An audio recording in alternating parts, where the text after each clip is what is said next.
Assalamualaikum warahmatullahi wabarakatuh. Perkenalkan, kami dari kelompok 6. Di sini kelompok kami akan membahas tentang social perception, social cognition, dan juga social interaction. Sebelum itu, perkenalkan, saya Jessica Wulandari dan kedua teman saya yaitu Lailatul Zahra dan juga Yosafat Niko Pratama yang akan mempresentasikan materi pada saat ini. Jadi, selamat menyaksikan. Yang pertama di sini ada social perception. Social perception di sini merupakan proses dimana saat kita mencoba untuk memahami orang lain dan diri kita sendiri, itulah disebut dengan social perception. Jadi dikatakan bahwa setiap orang, setiap manusia itu mereka itu tidak dilahirkan dengan penilaian ataupun sikap dan keyakinan. Jadi sebaliknya hal seperti itu mereka dapatkan ketika mereka berinteraksi bersama orang lain. Yang kedua, social cognition. Jadi social cognition di sini merupakan proses di mana kita dapat menafsirkan, mengingat, dan kemudian menggunakan informasi tentang dunia dan dari diri kita sendiri. Dan biasanya juga social cognition ini dikatakan bahwa dia ini cenderung stabil dan tidak mudah berubah. Yang ketiga ada social interaction. Nah, social interaction ini merupakan peristiwa yang mengubah tingkah laku dan sikap orang yang berinteraksi. Jadi dikatakan bahwa bisa dikatakan sebuah interaksi jika ada hubungan ataupun interaksi lebih dari satu individu, dua ataupun lebih.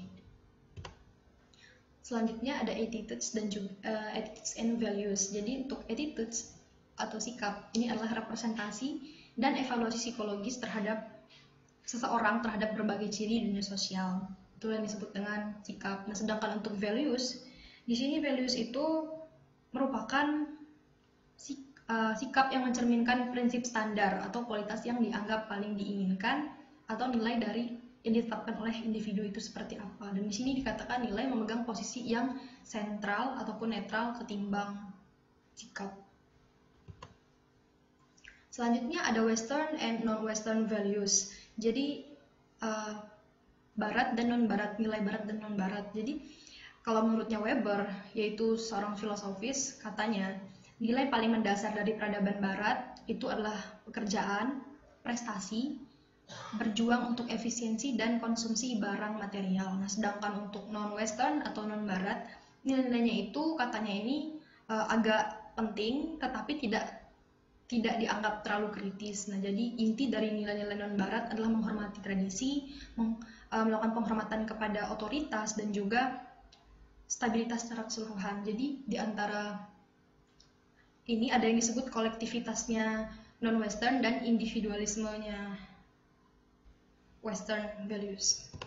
Selanjutnya ada striving for consistency, the cognitive balance theory. Balance yaitu keseimbangan. Jadi dikatakan bahwa keseimbangan itu akan tercapai jika kita dan orang yang kita sukai itu menyetujui sesuatu, atau saat kita dan orang yang tidak sukai setuju tentang suatu. Jadi di sini dikatakan bahwa kita itu seringkali melebih-lebihkan sikap positif terhadap orang atau kelompok yang kita sukai. Nah, sedangkan sebaliknya kalau misalnya bersama kelompok yang tidak sukai ataupun orang yang tidak sukai, kita cenderung untuk meremehkan sikap positif mereka. Dan dikatakan di sini bahkan jika mereka musuh kita itu tidak seburuk yang kita pikirkan.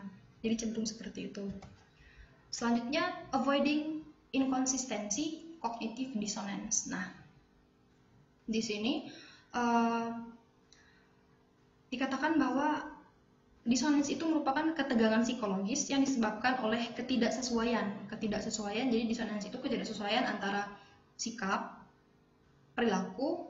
dan perilaku, adanya dua atau lebih keputusan dan dua atau lebih sikap. Jadi tidak seimbang atau tidak sesuai antara perilaku, keputusan, dan juga sikap. Dan di sini ada teknik yang dapat digunakan untuk mengurangi disonansi tersebut. Yang pertama itu meningkatkan evaluasi terhadap hal yang dipilih, kemudian menurunkan evaluasi terhadap alternatif yang tidak dipilih, dan tidak memikirkan atau membicarakan keputusan yang dibuat.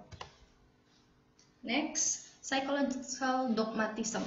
Jadi psychological dogmatism ini merupakan sebuah kecenderungan untuk berpikir tertutup, kaku, dan tidak fleksibel terhadap pendapat orang lain. Jadi orang dogmatism ini cenderung untuk mempunyai ciri-ciri seperti ini. Nah, jadi kalau katanya Rookage pada tahun 1973 ini, Dogmatisme ini sikap dan keyakinan yang kuat, biasanya diatur di sekitar satu gagasan utama. Nah, ide ini memiliki otoritas absolut atas individu dan biasanya menyebabkan intoleransi. Nah, karena timbullah intoleransi karena mereka tidak bisa menerima pendapat-pendapat di luar pendapatnya mereka sendiri. Selanjutnya, social attribution. Social attribution ini adalah proses menyimpulkan penyebab peristiwa ataupun perilaku. Jadi itu yang disebut dengan social attribution, itu menyimpulkan penyebab peristiwa atau perilaku. Jadi orang ini biasanya membuat atribusi untuk memahami pengalaman mereka sendiri. Jadi dikatakan bahwa orang itu membuat asumsi hanya melihat dari atribusi orang lain. Jadi sebuah proses digunakan untuk menjelaskan dan mengidentifikasi penyebab yang mendasari perilaku orang lain serta perilaku mereka sendiri. Nah, jadi dalam kehidupan nyata, atribusi ini adalah sesuatu yang kita semua lakukan setiap hari. Biasanya juga tanpa kesadaran tentang prosesnya itu seperti apa. Dan dikatakan bahwa di berbagai negara kita itu biasanya mengevaluasi orang atau objek yang kita sukai dengan lebih positif. Nah, itu sama kayak balance tadi. Jadi kita cenderung untuk memandang hal yang kita menganggap musuh kita tuh negatifnya lebih besar, sedangkan untuk orang yang cenderung dekat dengan kita itu akan lebih positif terhadap mereka. Yang selanjutnya itu ada attribution of success and failure. Di seluruh budaya dikatakan ditemukan ketika orang menjelaskan mengapa individu berhasil atau gagal. Jadi di sini untuk yang pertama ini, antara si berhasil dan si gagal ini dikatakan adanya pernyataan kayak kemampuan individu, misalnya kayak saya mengatakan bahwa saya memiliki keterampilan, sedangkan yang satunya lagi mengatakan bahwa saya tidak memiliki keterampilan apapun. Itu yang membedakan si berhasil dan si gagal ini. Sedangkan yang kedua, upaya. Jadi satu mengatakan bahwa saya berusaha dengan keras, sedangkan yang satunya mengatakan bahwa saya bahkan tidak mencoba sama sekali. Dan yang ketiga yaitu kesulitan dalam tugas. Nah, ini yang satunya mengatakan bahwa ini tidak terlalu sulit, walaupun sebenarnya itu adalah sulit, tapi dia mengatakan tidak terlalu sulit dan mau mencoba. Sedangkan yang satunya dia mengatakan ini sangat sulit. Nah, jadi seperti itu. Untuk materi selanjutnya akan dijelaskan oleh Lailatul Zahra.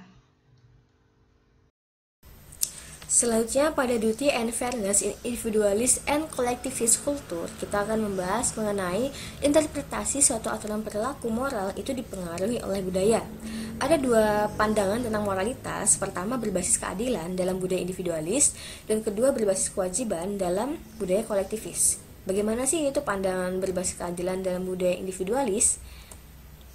Yaitu menekankan pada otonomi individu dan hak pribadinya.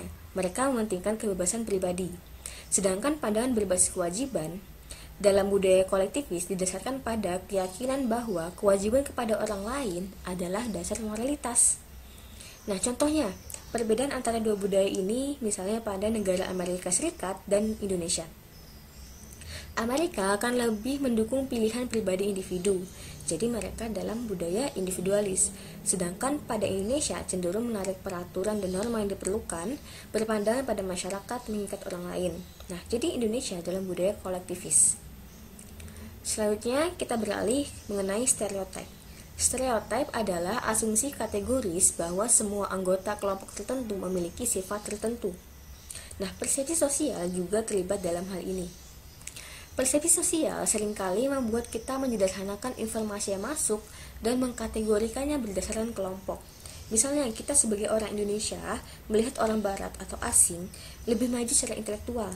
Namun, orang Indonesia sendiri melihat diri mereka itu lebih unggul secara sosial, yang mengacu pada persahabatan, cinta, tradisi keluarga, dan kolektivisme mereka secara keseluruhan. Lanjut, stereotip memungkinkan kesamaan antara fenomena untuk menutupi perbedaan. Maksud lainnya adalah seseorang mempersepsikan anggota kelompok lebih mirip dari apa yang sebenarnya dan pada saat yang sama tidak mengenali bahwa mereka itu berbeda satu sama lain. Nah, kemudian pembahasannya juga berkaitan dengan stereotip, yaitu kasus konseling lintas budaya. Berdasarkan buku yang saya baca, Beberapa terapis mungkin gagal untuk mengenali keunikan intrinsik klien dan para terapis ini mungkin menganggap klien dari satu kelompok sosial kultural pada dasarnya sama dengan setiap klien lain dari kelompok itu. Nah, dengan cara ini klien kan dipandang bukan sebagai individu yang berbeda dan beragam, yang memiliki pengalaman hidup, persepsi, nilai, ketakutan, dan unik gitu. Nah, selanjutnya universal interaction. Manusia itu makhluk sosial. Selama hidup kita bergabung dengan berbagai kelompok. Nah, grup yang kita ikuti disebut dengan in-group. Dan grup yang bukan milik kita disebut dengan out-group. Ketika kita bergabung dengan satu kelompok, kita memperoleh status, yaitu posisi sosial relatif dalam kelompok yang bisa formal atau informal, dan individu pun bisa menjadi anggota kelompok yang berbeda. Orang dapat mengambil lebih banyak dari satu status sosial.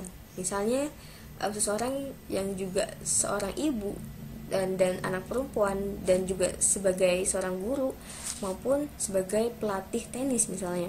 Dalam suatu kelompok juga ditetapkan suatu norma untuk menunjukkan bagaimana anggota kelompok itu harus dan tidak boleh berperilaku. Nah, ketika mempelajari interaksi universal, kita juga perlu mempertimbangkan dampak kepadatan populasi pada interaksi. Karena ini menentukan berapa banyak sih orang melakukan kontak langsung dengan seseorang selama periode waktu tertentu. Di beberapa negara dan wilayah, orang-orang hidup dalam lingkungan sosial yang padat. Sedangkan di wilayah lain, pertemuan dalam jumlah besar itu sangat jarang terjadi. Selain kepadatan penduduk, perilaku teritorial juga harus diperhatikan dalam kaitannya dengan interaksi universal. Secara lintas budaya, orang cenderung mengidentifikasi dan melindungi wilayah tempat mereka tinggal.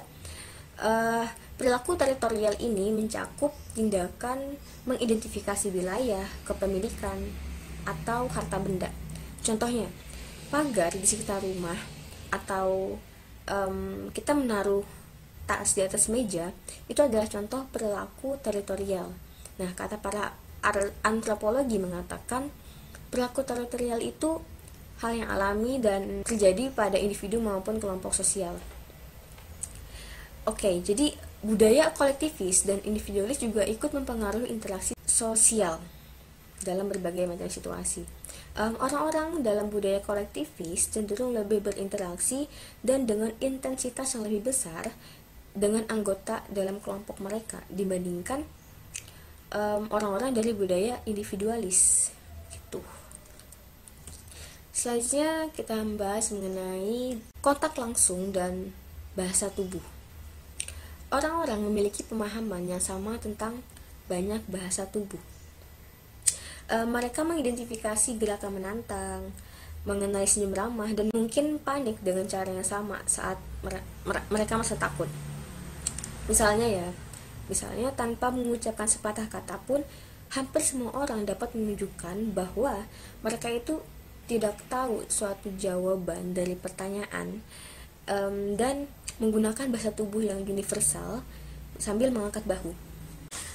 Selanjutnya, interaksi salam dan perkenalan dapat dibandingkan lintas budaya. Ketika dua orang atau lebih bertemu untuk pertama kalinya, pasti memperkenalkan diri mereka kan. Mereka mengucapkan salam, menyebutkan nama, dan biasa tersenyum. Nah, studi menunjukkan ada perbedaan dalam tiap budaya. Di beberapa negara seperti Amerika Serikat, orang-orang sering berjabat tangan dan bertemu untuk pertama kali, dan biasanya tidak berjabat tangan saat bertemu setiap hari.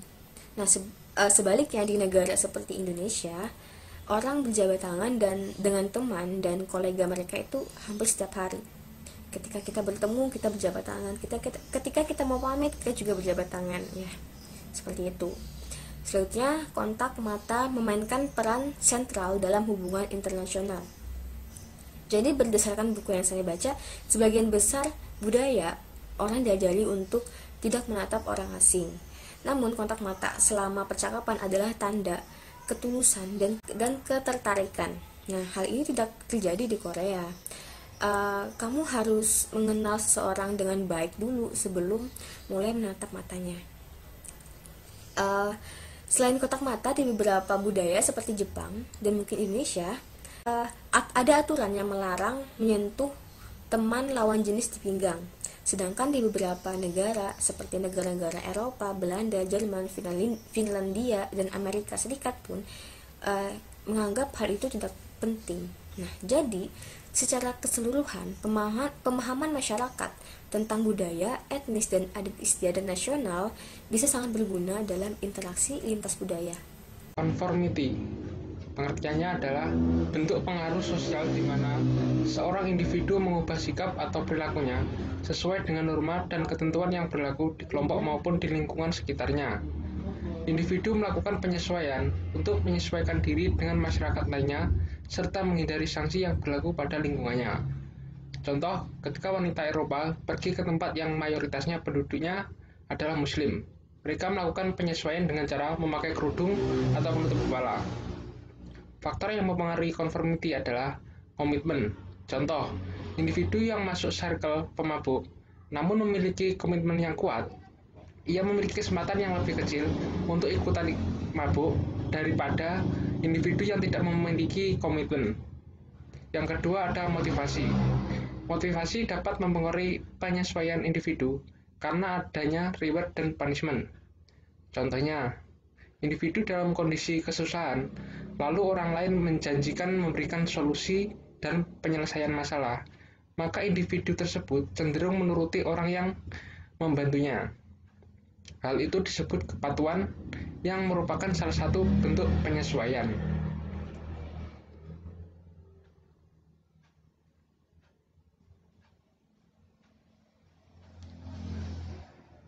Is conformity universal across culture? Apakah kesesuaian itu bersifat universal dan lintas budaya? Kesesuaian sosial bermacam-macam di setiap budaya yang ada. Ketika membandingkan kesesuaian lintas budaya, seseorang harus membandingkan kesesuaian lintas budaya, ia harus memperhatikan konteks sosial perilaku tersebut terjadi dengan derajat generalisasi tertentu. Semua tindakan yang dilakukan manusia merupakan penyesuaian. Individu yang sehat cenderung menyesuaikan dirinya dengan peraturan dan norma yang ada di lingkungannya. Dalam beberapa hal, orang hanya akan mengikuti peraturan yang ada di kelompoknya dan cenderung mengabaikan peraturan yang ada di luar kelompoknya.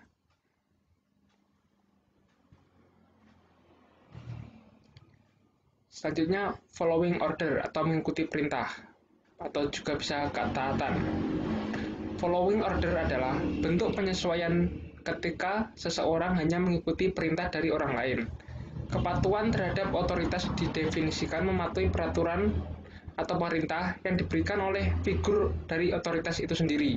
Maksudnya figur itu maksudnya pimpinan dari sebuah komunitas gitu. Kepatuhan terhadap otoritas biasanya muncul karena kondisi individu lemah dan frustrasi terhadap keadaan dirinya sendiri, serta individu tersebut berada di bawah tekanan psikologis. Faktor lain yang dapat mempengaruhi kepatuhan individu adalah gaya kepemimpinan seseorang. Contohnya gaya pemimpin yang otoriter yang mengharuskan bawahannya mengikuti semua perintahnya. Jadi individu itu diharuskan mengikuti apa yang dikatakan oleh pemimpinnya. Yang selanjutnya ada social influence atau pengaruh sosial. Pengaruh sosial merupakan upaya dari suatu pihak untuk mengubah perilaku atau sikap orang lain. Kapasitas atau kewenangan seseorang untuk menjalankan kendali disebut kekuasaan. Kekuasaan bisa bersifat formal maupun non-formal. Kekuasaan informal dijalankan seseorang tanpa adanya peraturan resmi. Contohnya, seorang ayah tidak memiliki kekuasaan formal terhadap anggota keluarganya. Tetapi, secara informal, ia memiliki kekuasaan dan otoritas terhadap anggota keluarganya. Ada about some view. Individu yang berada dalam suatu kelompok sosial cenderung menghargai peraturan dan kebersamaan yang ada di dalam kelompok, serta mengabaikan hal buruk yang berasal dari luar terhadap kelompoknya. Hal tersebut terjadi karena individu sudah merasa nyaman bersama dalam kelompoknya tersebut. Ada beberapa perbedaan budaya tentang bagaimana individu mengungkapkan pendapat dan ekspresinya. Contoh, sebagian orang cenderung mengungkapkan pendapat mereka melalui tulisan dibandingkan dengan orang lain. Hal tersebut terjadi karena sebagian orang merasa nyaman jika berekspresi melalui tulisan daripada menggunakan lisan.